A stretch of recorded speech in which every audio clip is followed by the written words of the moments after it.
Well, good morning, everyone, and welcome. It's nice to see some familiar faces again today.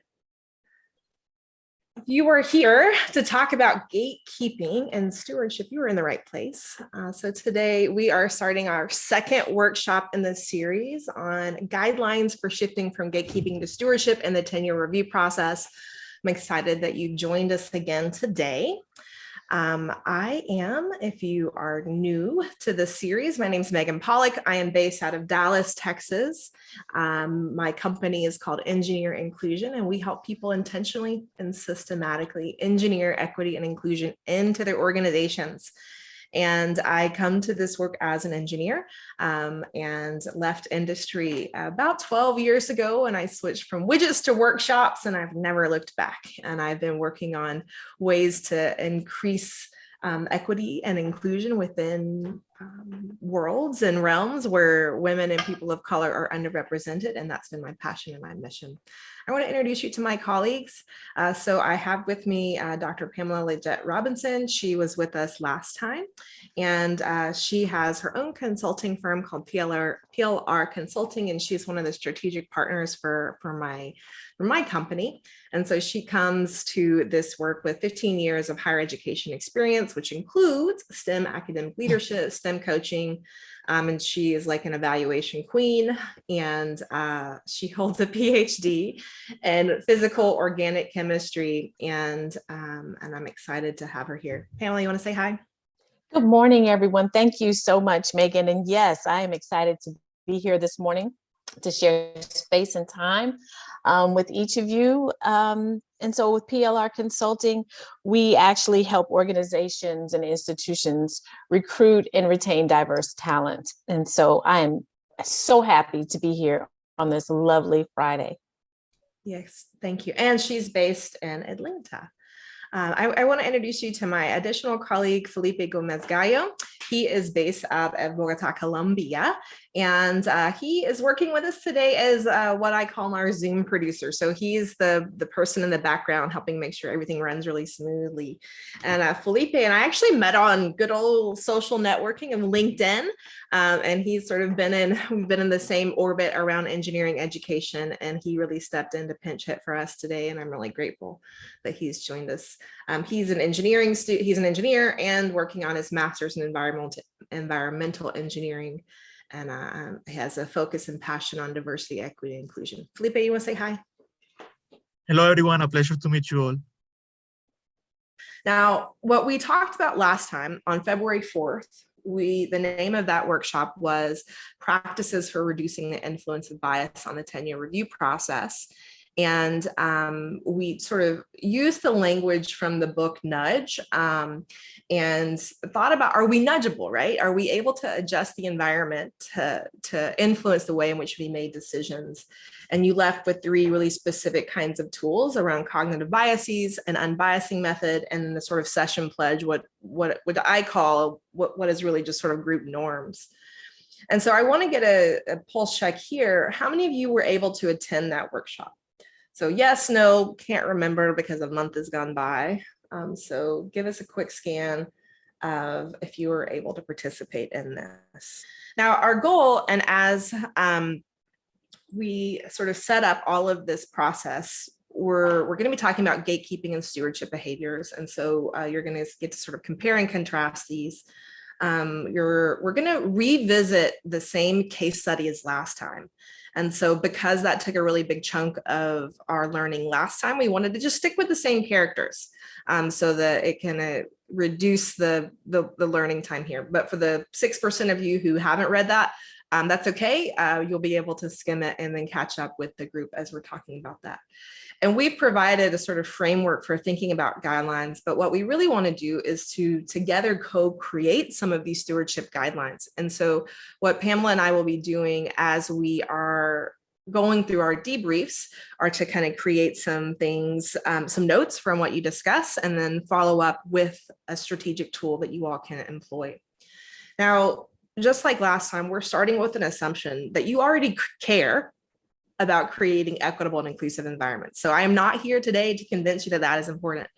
We're assuming that you came here today believing that this is important and that race, gender, and any other identity should not work against our success in the workplace. And so within the scope of our time, I hope that we're all able to anchor here and then move forward. A couple other reminders is that, traditionally in many diversity, equity, and inclusion kinds of training, it's easy to feel like we're trying to fix you, right? And you are not broken. We are not broken. People, we are not broken, right? And we don't need to be fixed. What we want to focus our energy on, specifically talking around the tenure review process, is how do we change the systems, right? We want to figure out how and in what ways can we remove those barriers, and then how do we add in the supports for people? And essentially what we're suggesting that we do is, instead of trying to change people, we want to change the environments in which we make decisions. And so the tools that we provided for you last time were tools to help you begin to shift and change the environment in which you're making decisions based on introducing shared vocabulary, introducing sort of different frames of how you enter into these conversations. And so that's really the notion of nudgeability, is like, how do we rely on heuristics or these quick mental shortcuts to help us make decisions?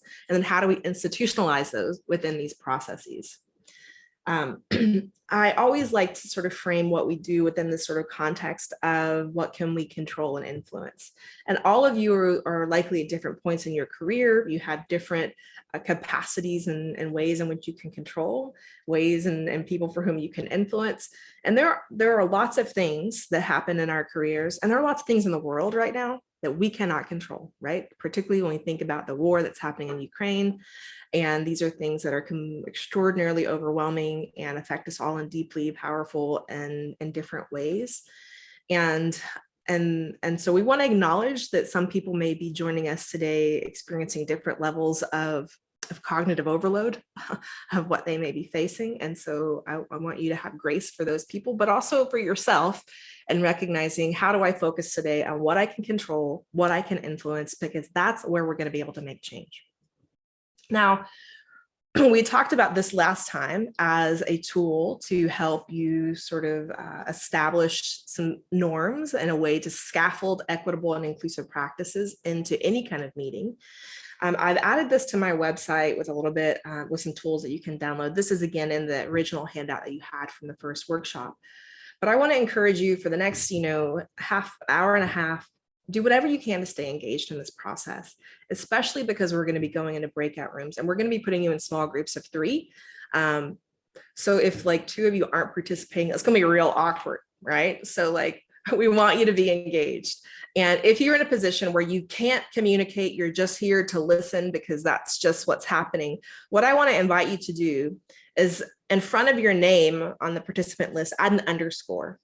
And that underscore is going to tell us that like you're not in a position to be able to have discussions. So Felipe can then filter you out into another group, okay? Again, there's no judgment to that. Sometimes we get that you're trying to multitask. If you can disengage from other things to be involved, we want you to do that. Also really important is that you share the mic, because we're going to have breakout sessions of like 5-10 minutes. One person could easily talk for the whole time, but we don't want to do that, right? We want to figure out ways that we can bring in the silent voices, or the voices that are being silenced, and how do we make space for those? We also want to be really, supportive of one another, because all of us are at different parts on our journey in becoming equitable and inclusive practitioners. And so just have some grace with people as they are learning the vocabulary and moving through this. And then finally, let's get ready to stretch and reflect so that we can all grow in this process as well.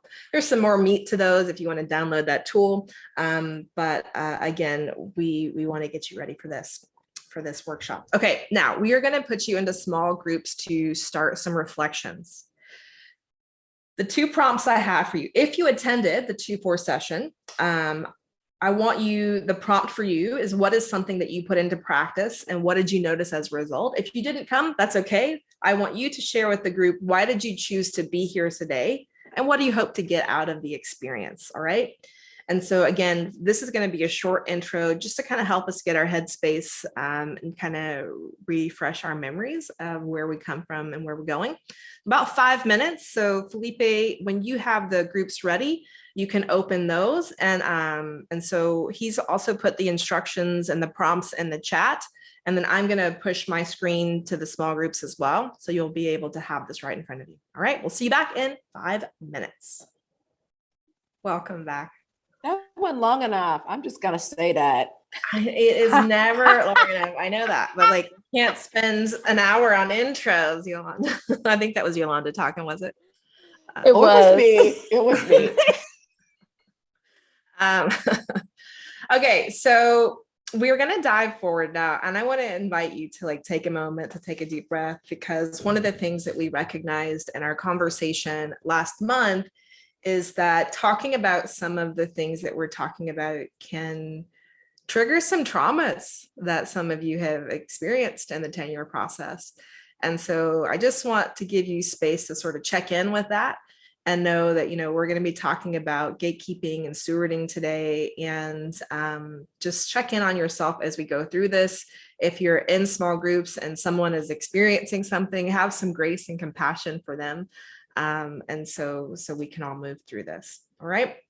Now, we've sort of talked about this a little bit in the past, but you know, we're all likely somewhat at least familiar with Maslow's hierarchy of needs. And why I'm bringing this up is because belonging and being valued are fundamental human needs, and they're right smack dab in the middle of the hierarchy of needs.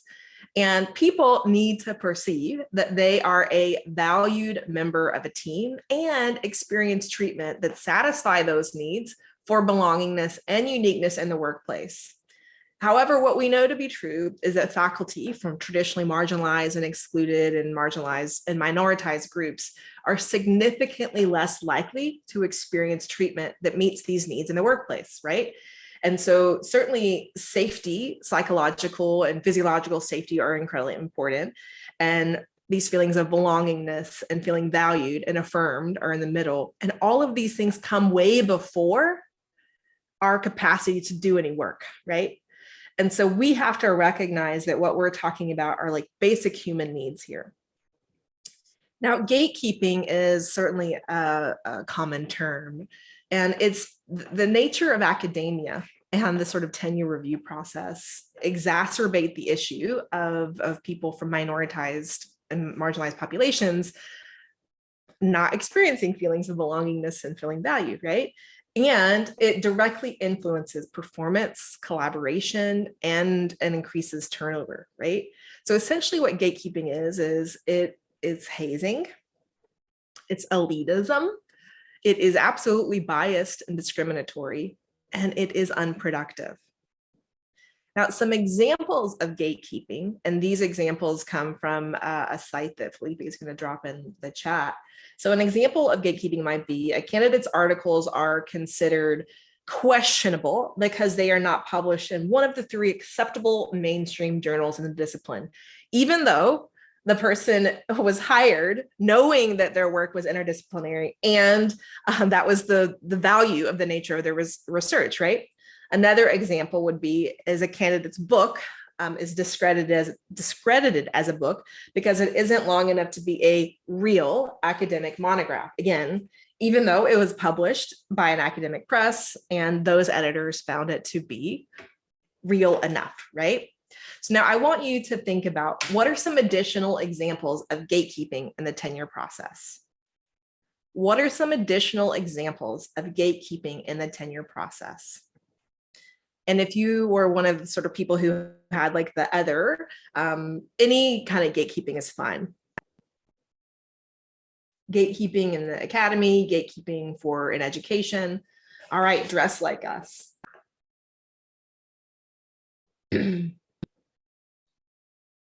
I stunned myself this week. I was dressed before a workshop on Wednesday, and I literally went and changed my clothes a few minutes before because I wasn't wearing a blazer, but I was for an industry client. And like, it just, all of these overwhelming feelings of like that form of professionalism made me go change my clothes, right? And it was that they're not going to respect me if I don't have like, sharp shoulders. And so it creates this sort of hazing nature. Kathy, I see your hand. What are you thinking about? I'm just sorry, but I did not keep this on my phone. So how do I get to it on the website? Because I can type better on my keyboard. Yeah, so you can go to slido.com Okay. and then it'll have a little field and you can type in the number 858-171. Thank you. Yeah. All right, so additional examples. Your degree isn't a real degree.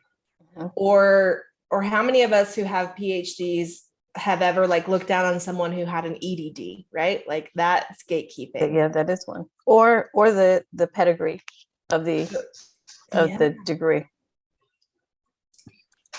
I had someone once said, because I went to a small liberal arts state school in Texas, and she's like, and you didn't go to one of the larger institutions? And she looked down and I was like, I had a full scholarship to anywhere I wanted to go, lady. And I still chose that place. But it was just the tone, right? Like that demeanor of that elitism, that gatekeeping of like, you don't belong with us. Yeah, I love this one on preventing from teaching certain higher level courses until earned. And the earned would probably be, I don't know, it ranges from how many students pass, how many students don't pass. Do you have graduate students, whatever that looks like. Mm-hmm. Oh, you haven't been here long enough. You haven't paid your dues. Yeah. And I did like the one where you originally mentioned the self-presentation, like how do you present when you're going someplace? Ooh, dismissal of community college as a career avenue. That's a good one. There's plenty of times where I've seen people snub folks from liberal arts schools or community college schools.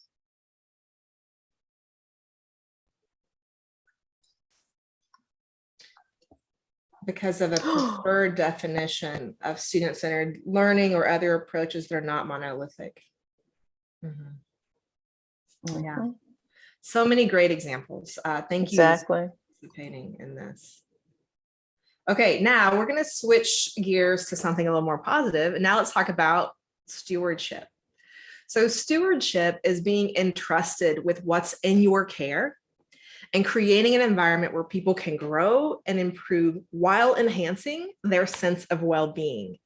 So essentially, stewardship is creating that enriching environment for people to be successful. And this is one of my favorite photos that I took from Bishart Gardens in Victoria, Canada. If you've never been, I highly recommend it. And it makes me think of like this environment, right? It's so beautifully ready for growth and it enables that growth. And I love the sort of symbolism of a pathway. How are we creating pathways for people to be successful?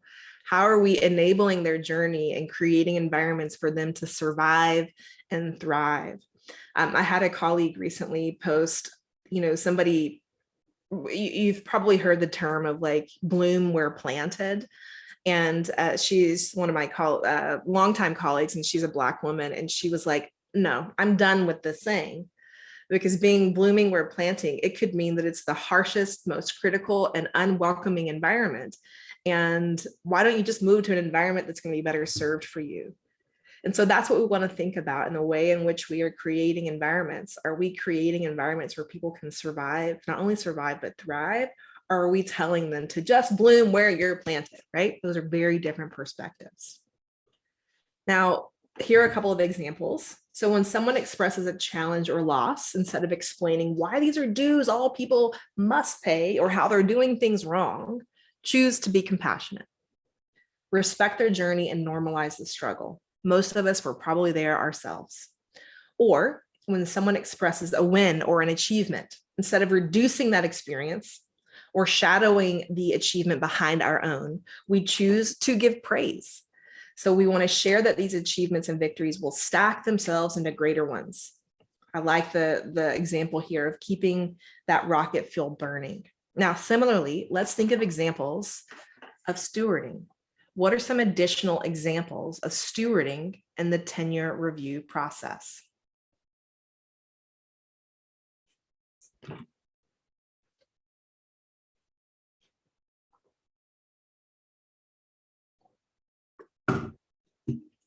So again, same QR code.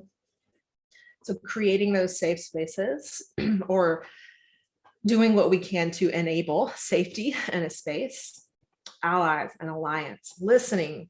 This is one of the soapboxes I've been on for the last year or so, is learning how to listen. And many of you were part of that work that we did together, Yolanda and Manuel and Tyler and Liddy, many of you. Being approachable if they have questions, representation, acknowledge power differential and work to reduce it. Yeah, that's a big part of our thought and conversation process today. Sharing positive examples of teaching techniques in public, inviting people to connect outside the committee or department, advocacy, sharing materials, checking in with candidates, removing subjectivity from the process and looking at the value that the instructor brings, choose to mold them versus finding deficiencies. Yes. How do we have that asset, strengths-based mindset? I like the one where it had advocacy behind closed doors. Really love that one. I'm missing that one. I think that was up further. It was like one of the few first ones. Great. But it was listed. It was great. So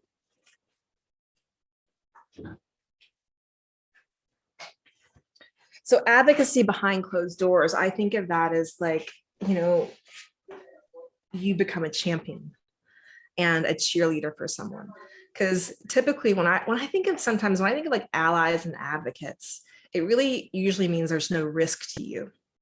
And that when there's an opportunity for risk, that you can easily bow out. But that advocacy behind closed door to me really leans towards there's one paper that I've read, Allies, Advocates, and Co-Conspirators.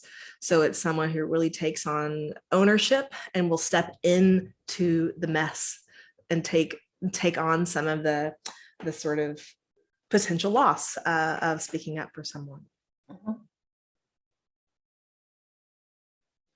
Great examples. All right, now we're going to dive into some of the key concepts that are going to frame your first discussion. And so I've got some references that Felipe is going to share with you here if you want to kind of read a little bit more about them. And so the first one is called ruling relations, and it's really about power. And so ruling relations, these are the internally, and this is a quote directly from the author Smith, they are the internally coordinated, complex of administrative, managerial, professional, and discursive organization that regulates, organizes, and governs, and otherwise controls our societies. And what on earth does that mean, right?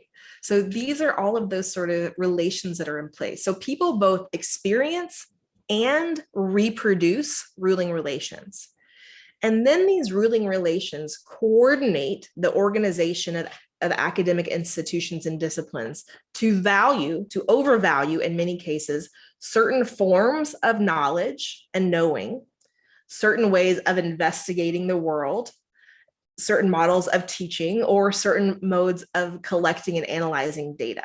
So it's overvaluing. It's essentially power structures that are built into the system. And so despite not having bodies or agency, these ruling relationships, these relations are codified into our policies and our practice. They do work, right? So they are upholding these kinds of ideologies on behalf of the institution, and they can act in the interest of the institution over other potential actors over the course of time. And so what makes relations ruling is that they primarily serve, again, the interest of the institution, the interest of those ideologies that are built into the institution over the people who participate in them.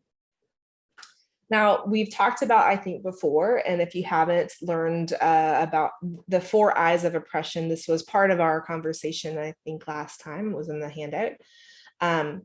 Now, I'm not going to dive deep into this, but it's important to recognize the ways in which oppression happen, and they are at all intersections of our identities. And so ideologies are the foundation, right? They're the idea that one group is superior to another. it creates a dominant narrative about a group, sort of this us versus them kind of thought practice, right? Like when we go back to the examples that you shared, us versus them, the PhDs versus the EDs, the universities versus the community college, or ideologies of one being better than the other, right? And so the way in which these ideologies are manifested in our interactions, those are those interpersonal things, those interpersonal reactions is how they play out. So they could be those biases, micro messages, not interrupting stereotypes or perpetuating them, not recognizing power and privilege. And then those of us people who are part of systems, then we create our institutions. And so we then create those system of invisible barriers that limit people based on their membership in certain groups, okay?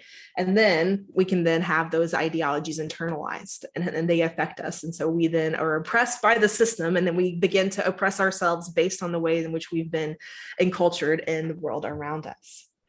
And so I offer that and thinking about ruling relations because it creates this sort of power gap, the hierarchy of who has the dominant power and who doesn't. And that's based on the way in which oppression has functioned in our society and continues to function within our institutions. Now, the next key concept, well, Pamela, did you want to add anything on that by chance? No, you're fine. Go ahead. So the next key concept is that of social capital. And there are two key references here. The one that I'm going to talk specifically from is from Nan Lin in her book, Social Capital, A Theory of Social Structure and Action. But there's another Professor Dr. Yoso, and I've been seeing her stuff come across a lot lately. And also I'm going to put, Felipe's going to put a link in the chat to, you can hear her speak. So she's got an event on March 25th. So if you can come, I encourage you to do that. It's focused on engineering education, but still, I encourage you to attend. It's just a free live broadcasted event. So typically when we think of capital, if this is a new kind of term for you, when thinking capital, we typically think about money, right? So people seek venture capitalists to provide money to get their products or their ideas off the starting blocks or into certain, into their races. And so the valued resource in that example is purely financial or economic. And this is just like one dimension of what capital really means. So for example, economic capital provides a position of class and individual wealth. Political capital provides a position of authority and individual power.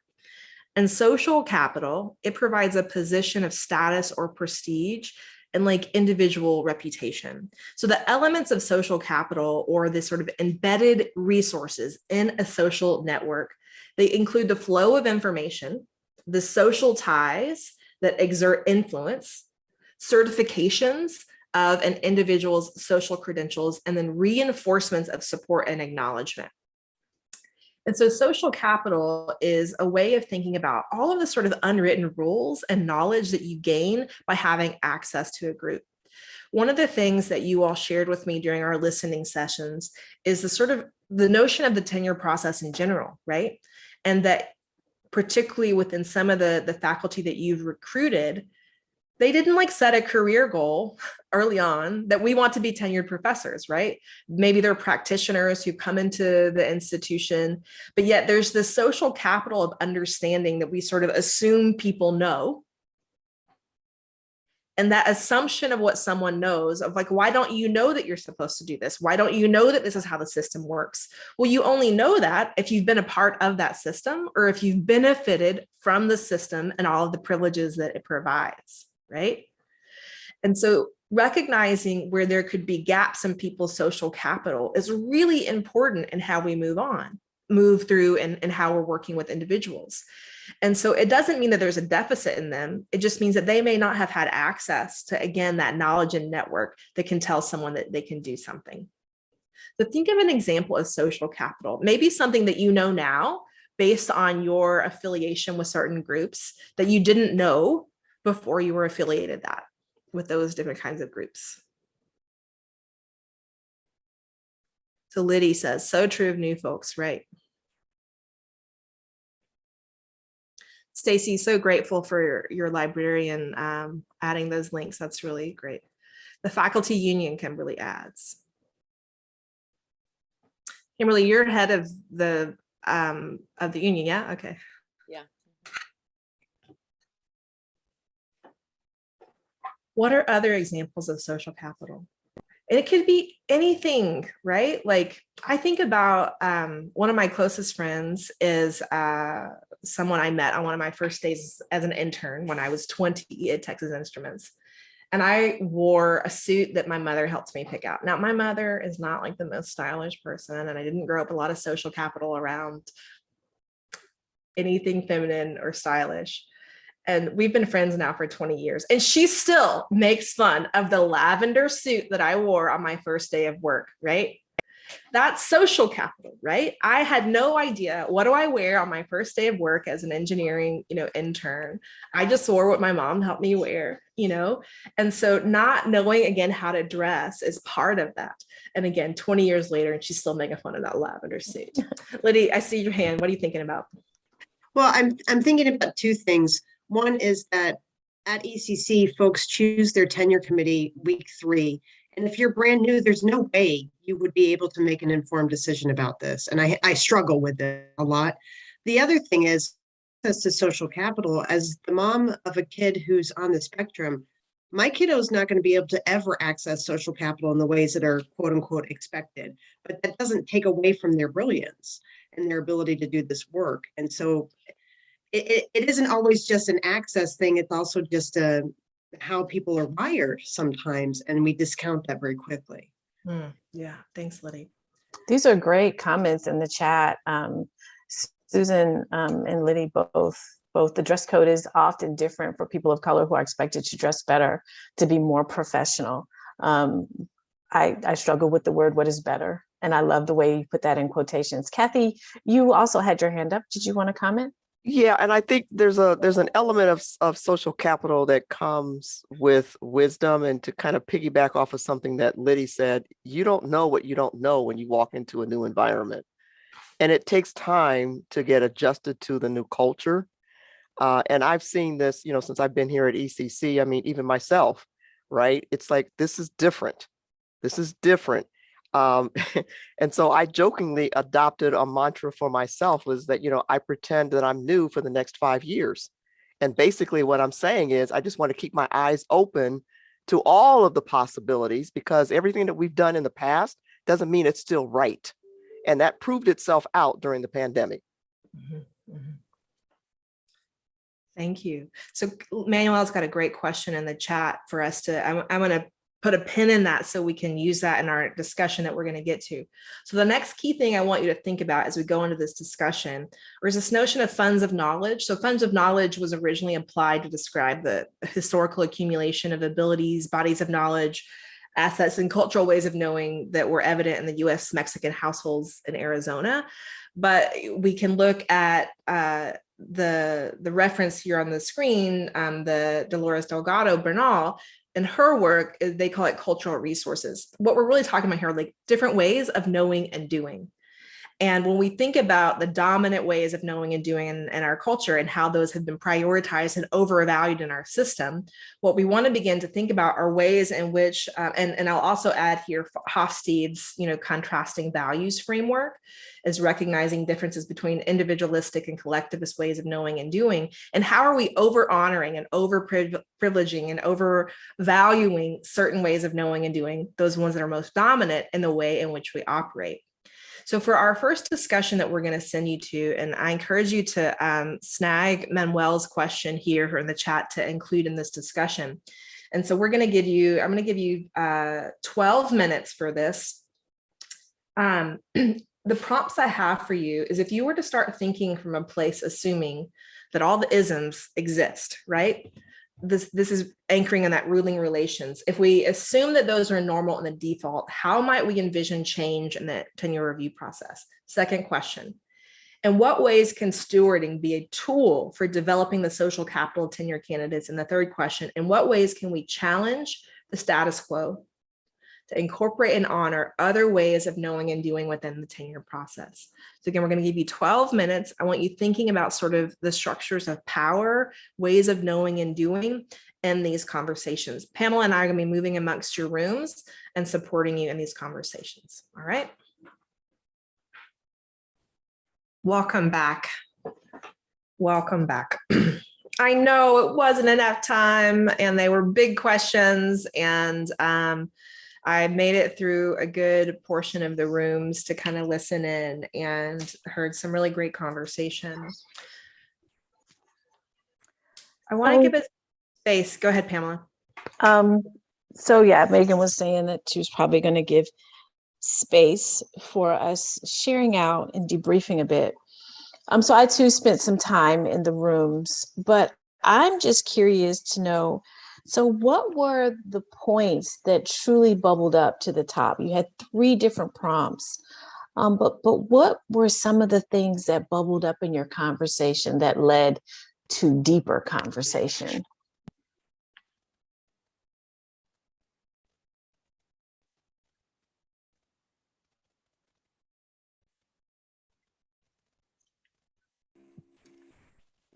Susan here. I'd say one of the things in our group was Megan's comment about the lavender suit actually led to a deeper conversation about appearances and dress and judgment.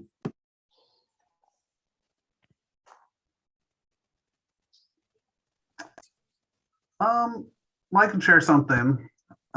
So we were talking about how in the process you have very little really defined in our tenure process. I mean, you have 1 classroom observation every semester, you have a portfolio every year, and then you have a self-assessment and student evaluations, right?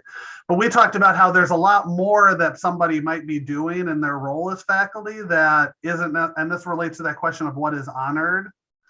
So, like, for instance, we know some faculty really do a lot of, mentoring with students, working with students individually, like really filling up their office hours, serving as that role. And that's one of those things of, since that's not a defined thing in the tenure process, though it takes a lot of labor, a lot of time, and it has a huge impact on student success, that's not necessarily honored as much as fitting this, nitty gritty observation form. And so especially if you have, a faculty member of color who is mentoring a lot of students of color, which happens a lot, as they're trying to, promote equity and whatnot, are they then not being recognized for that amount of work? And that's something that I've seen happen. So we talked about that, in terms of what's actually honored, what's not, what's kind of unpaid labor, quote unquote, that kind of thing. Christy? We talked about, I actually used myself as an example when I went through the tenure process. It was a hot mess. And I literally Googled what tenure was during my orientation. I had no idea.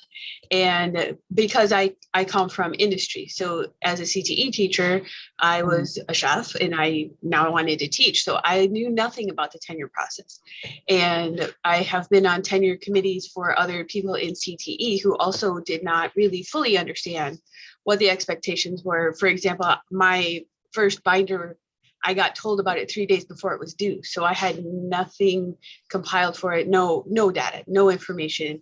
It was a scramble. I did not sleep for 3 days trying to get it all together. And so on every tenure committee I've ever been on, I make sure I talk to people about that. Like there's some steps, and I was told it's out there, but where is it? And trying to navigate some of our systems. Like if you created that system, you know where it is. If you worked on it, you know about it. But if you don't, you just don't. And I struggled so much. There were millions of tears, and I just don't want that to happen for the next person. So on every committee, I make sure, like, I pull people aside, like, hey, let's talk about this. Or if there's something going off track, I try to like reel it in, like, hey, let's have a separate meeting and talk about things. Because like we talked about in our group, you don't know what you don't know.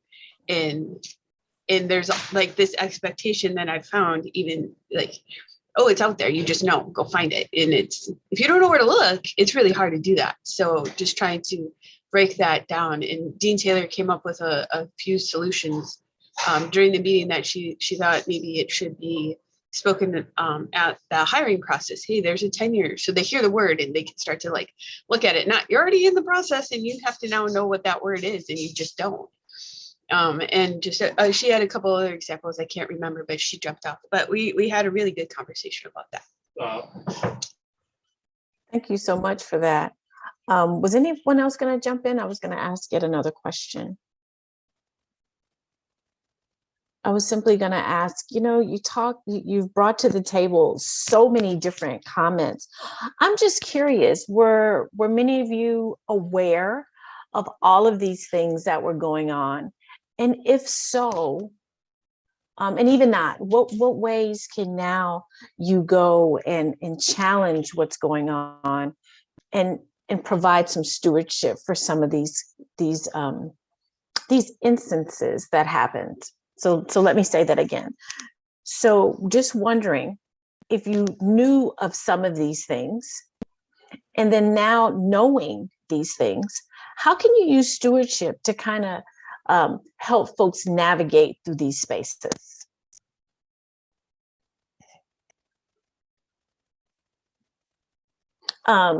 Christina. Something that came up in our, so for me, I chair three tenure committees at the moment, and we'll have more in the future, short term, it seems like. So when I hear that question, it makes me think of the structure itself. And that's where I think the chair is such an important role in this, because being able to have it embedded within, like, we're going to have designated time to discuss these things. And this is how it's going to be a priority. And this is how, yes, I have it in a binder. We have the process is somewhat dictated here, but the logistics around how we send communication, how we offer support, that can be more subjective. And that's where I'm like, how do we properly support and reframe the tenure process to be what it should be, which is support? But how do we also make sure that that's consistent in our actions? And that's where I'm like, so structure in this is so important, and not just hoping it happens, but then working with the people that are on that committee to also say, like, hey, what are we missing? Because I can have an idea of how this looks, but I may have some limitations in what my eyes can see, right? And that's where I'm like, it truly has to be collaborative. But again, I'm speaking as someone who is experiencing this now, right? And embarking on this now. So that's my Thank you so much, Christina. Kimberly, and then Manuel. So I think our structure is designed to be evaluative, and we're missing the step. We're missing that support step. So there needs to be, and maybe it's not the tenure committee, maybe there's another group or mentor or somebody. And John Moravec and my group alluded to this earlier, and Johanna, I think, exemplifies it in her role where she's reaching out and nurturing those faculty. But the structure really needs to be changed to embed that support piece. And then also, as we look towards negotiating and talking about undervaluing different work, we can add that. We can layer that into this process in both places. If we're going to add a support piece to the structure and maintain an evaluative piece, then let's look more at the things that really matter rather than some of these hoops that we're having people jump through and just checking boxes. Good stuff. Good stuff. Manuel. Yeah, Piggy, kind of following what Kim said about, and I think I've said this in another space, and it might be too idealistic. Maybe it's part of my naiveness of how the negotiation process works. In my experience, negotiations just as a foundational sort of process seems to be very adversarial between what faculty want and what administrators want.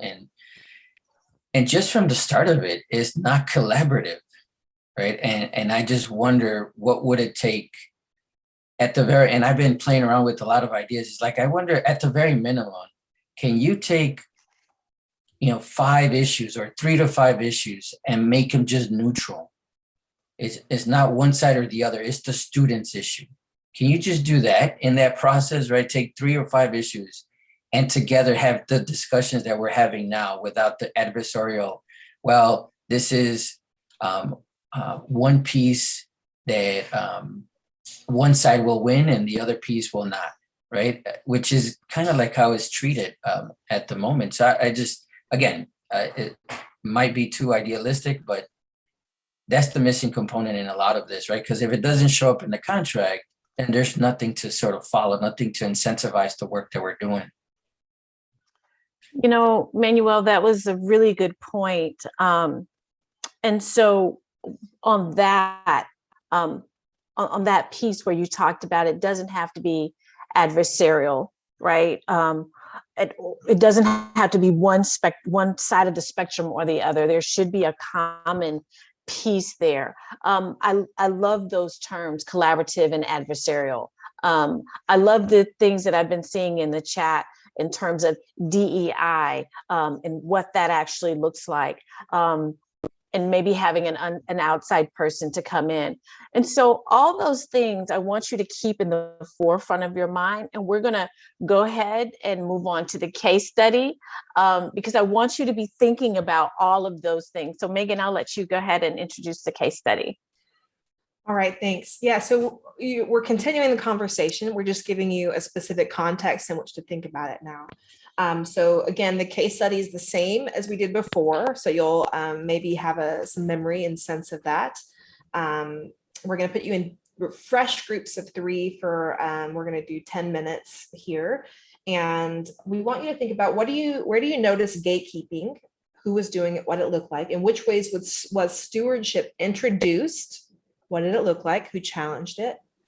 What were some examples of non-dominant ways of knowing and doing that were evident in the tenure candidate's application or among the conversation between faculty? And then what are some specific examples of opportunities to build the social capital? So we're going to send you to do this debrief. We're going to send you to have this conversation. We're going to fold the debrief into an application. So we're not going to do another 10-minute debrief when you come back. So if you'll open those rooms, give people space to talk about this. Try to skim the case study. You don't have to act it out. Just skim it so that you can get to the meat of the conversation. All right. You could open the rooms, Felipe. No, they're just such rich conversations going on. I learned so much from you all just by popping in, even for those short periods of time. And I so appreciate the transparency and the honesty and the vulnerability that each of you share with each other. So now we're at the stewarding prompts. So a couple of things I want to mention before we dive into these is I want us to really just understand that we're not necessarily trying to change the tenure process, although most of us would love to, right? But we know what that looks like. But we want to make sure that we're creating a space for an enriching environment. And we create that for everyone that's going through the process, regardless of what your process looks like. So that being said, I want you to think about all those things that you talked about in the last breakout session. I know there were a lot. And think about ways in which we can use these prompts. So a lot of you shared experiences. So what ways are we choosing compassion and empathy? So that's pretty much this. Now what can we do? So when we're in that situation, how do we choose compassion and empathy? And I heard a couple of people mention that they were now advocates for other people. And how can we make space for other ways of knowing and doing? Are we intentionally engineering an environment that's conducive to growth and well-being? Are we encouraging listening and diverse perspectives in this space? And the space simply means that tenure and promotion space. I heard a lot about negotiations. I heard a lot about what happens when. Are we encouraging those perspectives? Are we prioritizing ourselves over others? Are we prioritizing others over our egos? Just because they did it might not be like how we do it, right? Take anything away from us, yeah. Right, it's not taken away from us. Are we perpetuating or upholding oppressive behaviors that limit access for traditionally marginalized and minoritized groups? And that was one of the things. So if there's other things that you can add, let's use that time to add them here. And I think we might have time barely for just two comments that you want to mention in all those things. Yeah, so my goal is to take what we framed and then your additional comments here to make another tool, like what we showed, what we provided last time. But I didn't want it to just be my comments or the questions that Pamela and I came up with. Yeah, and that's very important, because remember, also in creating an enriching environment, we have to have voice, and your voice matters. So please make sure you write some additional stewarding prompts if you have them that we could add to the list.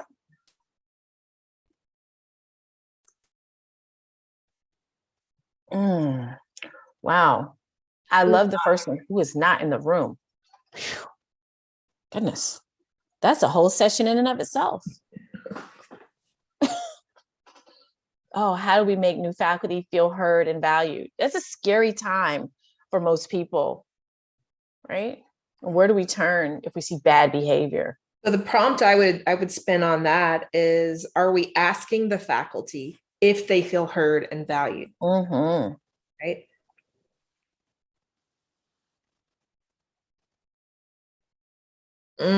Are we listening to their voices or listening? So many of y'all, we've been talking about listening for years. So y'all know I love that. Are we looking at the structure and looking for opportunities to work with it? Yes, that's a great prompt to dig that. How do we allow? So I'm going to put a spin on the language here, on the voice here. Somebody told me this once and said, everyone already has a voice. Like, we're not giving anyone a voice. The question is, in what ways are we listening and making space for their voices to be heard? So I really loved, I can't take credit for that, of like, everyone has a voice, but in what ways are we making space for those voices? Yes, Christina, that is correct. I'm going to send that as a after this. So, so for next time, we've got a different topic to dive into, but we are cultural humility, the book on that's come out. I haven't read it yet, but how and what are we hearing? Awesome. Well, I want to acknowledge the time. And so remember that you got the 3 tools that we provided before. I'm going to take what we've created today and create another tool and share that with you. All the tools are on the previous handout. They're also the pledges online. Let's see, we're going to skip that. Sorry. I want to make sure that you offer your feedback for us today. You shared some thoughts with us last time, and I took that into consideration and how we crafted the learning experience today. So please do that again. That's really useful. This is a time that we want to offer to you. Don't forget, if you didn't order Pamela's book, to grab a copy of that, Demystifying Promotion and Tenure, a resource for Black women. And then finally, I'm so grateful that you chose to be here today. And I acknowledge that all of our plates are full, that all of us have so many things that are going on, and that all of us, many of you that showed up today, want to change those systems. And we want to know how we can support you in that. Also, I can stay longer and keep talking with you, so we're not shutting the doors. But I just want to honor, for those of you who had already just booked 90 minutes, that you can, that if you need to shift gears. So with that, we can go back to the conversation around the prompts. And I see somebody raise their hand. Kristen. I was curious that in the handout, can you include the responses in that, what's it called, Slido? Yeah. There are a lot of excellent comments, but they move too fast for me to get them down. Yes. So I will pull all of that data and I'll put it onto the learning management system on mine. And then when Tyler gets it transported to yours, then you'll have it there as well. Thank you. Yeah. And as a side note, I put this in the chat, and this is in the message sent to registrants yesterday, but that we now have these materials living on the CETL site within a specific section that you log in to access, but we're going to update it to include each new session. So if something happens, you need them, feel free to message me or Tyler, and we'll be able to point you in the right direction. Okay, great. So maybe, Christina, to reduce confusion, But we can talk about that. I'll still put it on my LMS, but then you can tell people when it's on your system. Because I noticed not many people, well, only you and Tyler joined the others one. So I acknowledge that too many things to sign into. So what other questions are we thinking about? What's lingering with you as we've moved through this conversation? If you want to hang out, we'll hang out. All right, we'll see you later, Pamela. Thank you. And Felipe, if you need to go, I get it too. But I'll hang out if anybody wants to talk a little bit more. Thank y'all so much. Appreciate it. Thanks again, Megan. Really enjoyed that. It is hard because, as we said, it takes time just to talk about things, and then it takes time to process it. And, you know, we really do need to think about how we can make changes. You know, and I think, having a diversity equity officer might be good, but maybe these kinds of conversations, need to be held on a departmental basis, perhaps more so even. I will never argue with the notion that we need to talk about DEI more in meaningful ways. Right, of course. Well, have a great day. Good Thanks, to see Susan. I like your haircut. Thank you. Well, it started to get warm and then it got cold again. Oh no. Manuel, what are you thinking about? I was just going to tell you, I think this is really great. The stewarding prompts, I said it in the chat. I just think it's an easy way to try to prevent some of our own biases. And I'm just thinking the hiring committees. I'm going back to the hiring committees is when we're sitting in a committee evaluating candidates. This is something important when we're developing questions, where we're developing rubrics to evaluate those questions. It's important to have this type of guide. So I'm going to try to incorporate it in the process.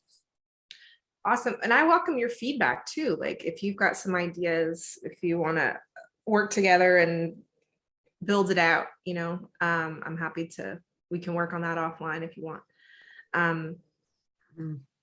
Because there are a million questions we could ask, right? So what my goal is to take that sort of and then break them up into sections. And so things, even prompts of like, how am I showing up in this space? And how am I showing up in this moment? Am I practicing power hierarchies, or am I intentionally reducing those? Like, so that's kind of what I envision of sections of like personal behavior. How am I showing up? And then actions, something like that. That reminds me, Manny, you did a session a couple of weeks ago where you asked folks to introduce where they are from, and you explained that could be geography, it could be the space, and that was really cool to see sort of the ground that folks were standing on, the figurative ground that they were standing on for that space. I think that's a great and easy way to sort of center what we're doing and what our purpose is and what we're trying to achieve. This really lined up beautifully for me, Megan. I put in the chat, I was listening to a podcast with Brene Brown yesterday, and the speaker that she had on, they were talking about doing this work and how you have to have a strong back, but also grace. And how do you manage those? And she talks about a strong back, and she said soft front, but I'm picturing like openness, remaining open, but also knowing what's important so that we're not just letting anything fly, right? But what makes that strength in our back? And we have to do this interrogation and this questioning, right? This is great. Yeah, thank you. Thank you, Megan. Yeah, thank you so much, Liddy and Manuel. Lori, any other thoughts you're thinking about? No, I'm just trying to process now. Always so much to process. So if you don't, if either one of you have to jump off, I am curious. So like sometimes I feel like I swing the pendulum too far in like my approaches, but was this, because some people wrote feedback of like, I couldn't juggle all of the things. And so I was trying to have fewer things to juggle, but I still want people to take something away. So, Lydia, I know you well enough to know and trust that you'll give me honest feedback. We actually talked about that in one of our breakout rooms a little bit, that both Manny and I always feel guilty that we have all these great resources that we've grabbed and we don't always make the space. and that, I don't think that's a you thing, Megan. That's an us thing. So for in this session, it felt good to me. It felt, Okay. I love that you could screen share too. We were all raving about that we could see the prompts. So that really I helped. just started doing that and I'm like, this is amazing. I didn't even know you could do it. I need to figure it out for class, but that really helped instead of the sort of like, wait, what are we doing? Let me look. So I didn't toggle back and forth. I don't know if you did, Lori, but I just stayed on the screen. Yeah, same. Good. That was helpful. One more thing, Megan, that's totally offline. Maddie declared her major for aeronautic engineering. Yay. That's exciting. It is. So thank you for that. And she's still talking I about don't think I did anything, but you did. You had a conversation with her that normalized some things in her mind and gave her a face that looks familiar in a sea of unfamiliar faces. That's awesome. There was a little seed that was planted and she just slid it across the dinner table like yesterday. She's like, oh, I'm going to Josh's house and I declared my major. And I'm like, oh, okay. So Liddy, so is she the child that is on the spectrum? No. Okay. It's her big sister, and her big sister is very quote unquote highly functioning, but the social skills come across rough sometimes. And it's much better. But I think there's many of them, that's a terrible phrasing, many folks in academia who have really shitty personal skills and that social capital, and we discount knowledge because they're tough to talk to, or they're weird or whatever it may be. And on the other side, Lori can probably attest to this. I think I've gotten much more grace than I deserve because I can have excellent social skills and I can schmooze people. And that's not what we should be evaluating necessarily, right? There's a place for that, but that shouldn't be the only thing. Yeah, I agree. Yeah. I mean, it is a skill, it's one of the strengths finder, like win others over, like that sort of woo skill. And that's one of mine too. And I mean, it's akin to like charisma, right? And that's what we sort of value in this world. And we honor people who can do that because we're uncomfortable with silence or awkwardness. But that's what I mean about making space for it, and I really did mean when I put in the chat, I want to sign up to just listen to Manny and Lori talk, because Lori, you're a quieter person in general. And so I'm always very excited to watch your process and to hear your process. And there's not room for it in the way that we have our systems. I don't know if you feel that way, but the meetings move very quickly and the time is very limited. So if you're someone who is careful with their words, they can get lost. Yeah. I'm also quite the introvert, so there's that too. But there's so many cool ways to manage that, and I think Lori and I are example of having done this without even really intended to. Sometimes we often end up in the same spaces, and I feel very comfortable that Lori, you will send me a text or call me out and say, "Hey, this should have happened." Yeah. Or use your big mouth for this. And likewise, I can say I wasn't doing a good job of listening. What did you see that I missed? So if we can own that, we can bring it together rather than asking someone to change. We can work collaboratively, right? Yeah, agree. Yeah, great conversation. Yeah. Well, good. Hopefully it was useful, and until next time. Yes. Yeah. Until next month. Yeah. It's good to see you, ladies. Good to see you, Lori. Lori, anything else spinning in your head? Not at the moment. But it, my process was a little slow because I'm old and tired. And it is Friday. This is the fourth new workshop I've taught this week. So generating new content. And so do you know what my plan is for this afternoon? Nothing. It should be nothing. Yes, I am shutting it down and I'm going to TV veg out because my brain is done. Good. Good. Yeah. That's a lot of new. That's a lot of new that always feels weird to me, at least. Well, it just how everything happened. And one of them is my very first industry client. So I'm super excited. And it just hit last week and they're we need to do 2 workshops this week. And I'm oh my God, I don't know that I have enough hours in the day. But it's it's so exciting. I'm so thrilled that I get to do this work. And Oh, speaking of, I did refer you, somebody asked from some chemical lab company that my cousin is a secretary at. She's like, hey, you know this stuff. We need somebody to help us. And I sent your information to her. Thank you, Liddy. Thanks. I appreciate that. Yeah, Argonne Laboratories. So hopefully they reach Oh, out. Argonne. Yeah, that's huge. Yeah. That's huge. Thank you for that. Let me know if any way to follow up with them. But Well, she seemed excited, and the admin assistants really have all the power when it comes to that stuff. that's so true. All right. Well, Have a great again, weekend. thank you both everyone. so much for your feedback. Y'all have a wonderful afternoon, a great weekend. Bye-bye. You too. Lydia, Bye. see you this afternoon. Okay, bye. Bye.